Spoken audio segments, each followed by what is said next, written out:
Okay. All right. I'm back for just a little bit more. Yeah, I'm like that. Want to add a little bit more before we finally upload this video.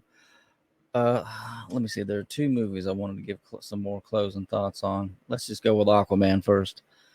Um, there's something I wanted to add to this stuff that I already said about my review, and it has to do with the ending of the movie. This is the one thing that I wanted to add to it. So many people want to give this movie a hard time, even though it did gradually make plenty of money. It was cheesy. It was this. It was that. There are a lot of different complaints. I'm not even going to get into any of them. Just that, what a way to go out. This is the last of the Aquaman Snyder, the Snyder in the Snyderverse or whatever. The last of the Aquaman movies. I want to pause it. I want to suggest something to you as far as how good these Snyderverse movies have been. And granted, he hasn't been attached to every single thing and every single one of them. But as far as these that have been made as of today, and today is April 20th, 2024, it's been months now since I saw Aquaman 2. I've been procrastinating, saying, before I upload that video finally, who cares when I do it? I want to say one more thing, and it's this. I want to posit to you, I want to suggest that these Aquaman movies starring Jason Momoa are better than any of the other DC movies have been. I want to suggest to you that whatever liberties might have been taken from the comic book, there's something that outweighs that stuff, at least in the realm of entertainment and movies in particular. I want to suggest this because of the ending of the film. In Aquaman 2, after his own child had been kidnapped, and you're thinking maybe, again, I'd read something beforehand, like I shouldn't do that. It spoils stuff for me. Oh, great. Somebody had mentioned, oh, that last death was unexpected, and it kind of upset me. I'm like, oh, great, who's going to die? Looking back, I don't know who they were talking about because his father didn't die. I'm thinking, oh no, I was filled with dread. Uh, Django Fett, he's going to die. Oh no, don't let his dad die, please. Uh, Black Man is going to murder off Aquaman's father while he's kidnapping his kid. This is gonna be too much. But he only hurt him. Maybe he did mean to kill him, but he didn't die. Or maybe he did mean to inflict some mortal wound on him, but he didn't die. And you saw how intense the thing was. This scene when Aquaman comes back and you see him screaming and it goes into slow motion blurriness and it fades away because his child has been kidnapped, his own son now. At the end of the movie,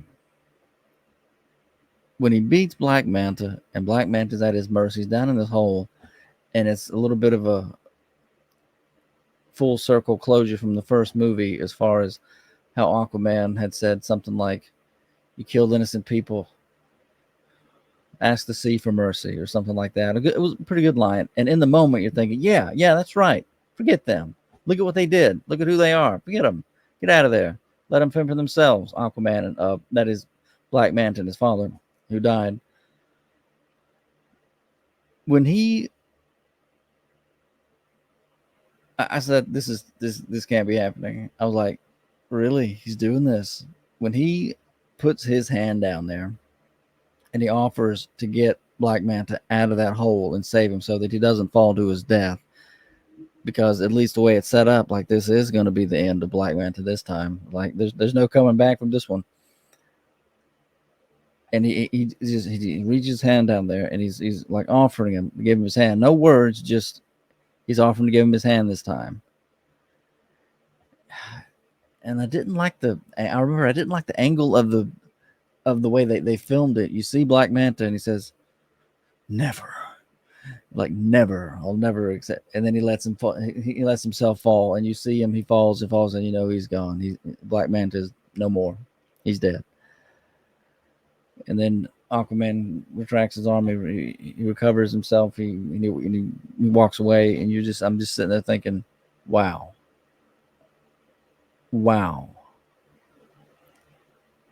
he was gonna help him. He was gonna save him, even after all that he had done in the movie at the end there, kidnapping, threatening his family, to make it all that personal.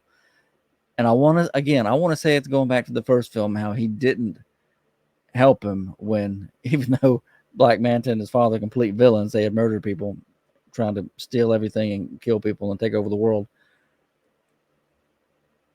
He had left him in a situation.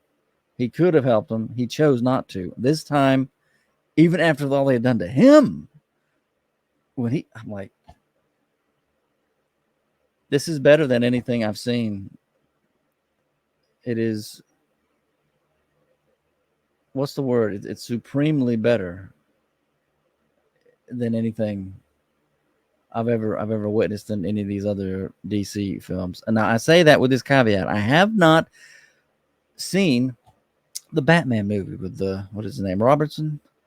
I don't even know the guy's name. I just know he was in those stinking Twilight whatever movies, or whatever, teenage vampire movies with whatever. I didn't see those films. I'm not interested in this stuff. So I was like, I'm just not going to watch it. I don't think I'm ever going to watch it. Even somebody might have to pay me to watch that junk. Anyway, that's all I know him from. This latest Batman movie, The Batman. I haven't seen it yet. Maybe it's even better than this. But right now, I want to just suggest to you to think about it in those terms. Escapism, check. Thank you. Yeah, they did have to check off a few boxes as far as the stinking global warming. And maybe there's something insidious about that now that I think about it, in as much as Jason Momoa, wild man Jason Momoa, is really selling it. The way he sells everything, the way he is. And I don't really want to say that about him, because I don't like some of the stuff he's been in, the kind of character, like it's just too dark, over the top, certain things. But as far as these movies and the character of Arthur that he gave in this, that he helped make in these Aquaman movies, I enjoyed it too much in the theater. I remember, especially the first one. I've already said this multiple times. I'm saying it again. That first Aquaman movie, it seemed like it was approached more like a fairy tale than a comic book hero movie. That's just the only way I could think to word it in my mind. And when I left the theater, this was years ago now, 4 or 5 years ago, I'm thinking, I didn't want that story to end. I actually do care about these characters. What a great movie. I forgot about the world for like 2 hours there. That's exactly, thank you for getting that one right, Hollywood. That's exactly what I wanted. Same with this one. Months ago, or whenever I watched Aquaman 2, him and his brother just, they almost made that too hilarious, some of that stuff. And the bits with his brother and Dolph Lundgren, I really like that also. Actual characters, even if some of the liberties that were taken, it didn't ruin the movie for me. It didn't ruin the movie for me. And you want to talk about them taking liberties and not sticking straight to the comics as well as they could have, if they that's what they wanted to do, which so many times they just don't want to do that, and that is a problem. But take, for instance, I was thinking about this the other day, the Spider-Man movies. I've never watched any of these Venom movies. If they had sold me in the trailer, I would have watched it.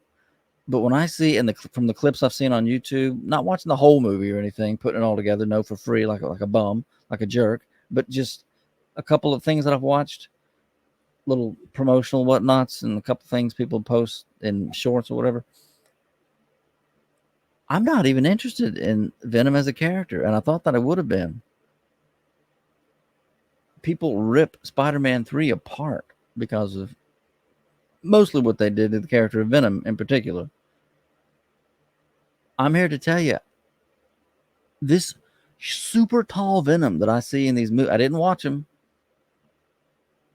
on purpose. I deliberately am like, I'm not spending money. I would want to see it in the movie theater to really get the experience, and I'm not going to spend it because they're not selling me in the trailer. Like, what is this? It seems like as generic as so many other things that have been coming out have been, just as Venom and Brock. I'm not. Inflation is taking us over, folks. There's only so much money you're going to spend, and I skip both of these Venom movies because I'm like, I've seen some of the gotten into a couple of comic books many years ago. I don't remember Venom being this gigantic, like the way the way they did the Hulk. Almost, he's got to be so huge and not just super strong. And it's one thing to be impervious and to be able to withstand stuff and do so much, but to be basically invincible. Those are two different things. This super tall Venom that I I like I like what they did in Spider-Man 3 better than like that.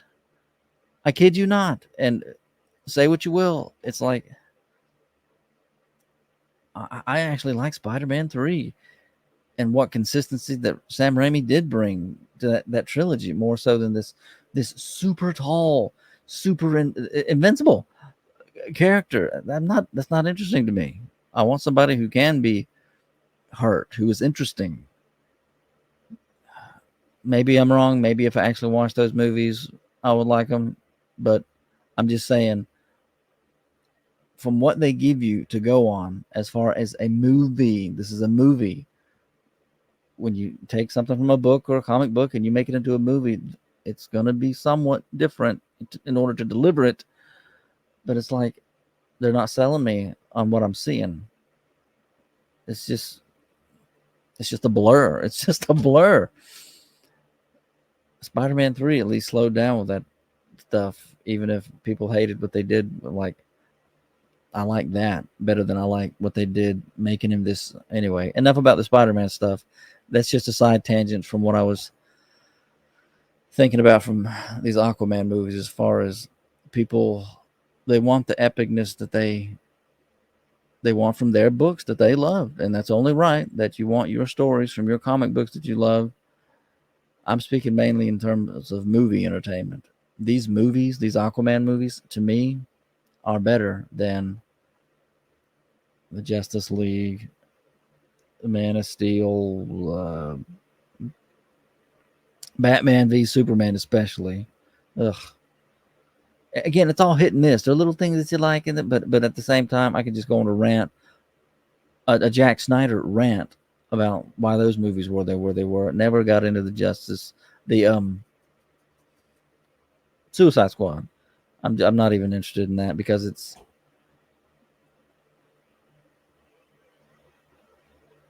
just too debaucherous, I guess.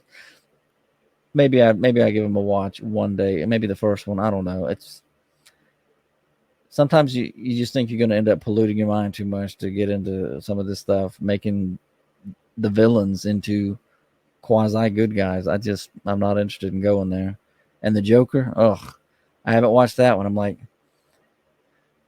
it's like almost like somebody compared it to like an Antifa recruiting video. I'm like, yeah, from the trailer. I'm like, I don't know how to refute that. I don't know how to argue that. But from what I've seen of these different movies, The Flash, skipped it.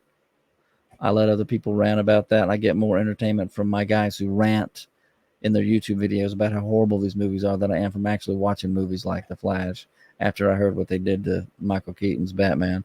Anyway, going back finally to the Aquaman, I wanted to offer that just as a possibility, just to think about it like that, because of what you see Jason Momoa's author, Aquaman, doing and how he is, and the more hopeful message that you get from those movies.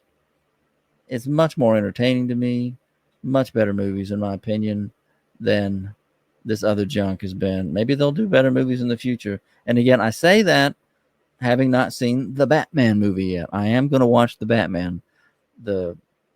What is his name, David? You can't not say his name. Let me look this up. I'm going to get at least this name right.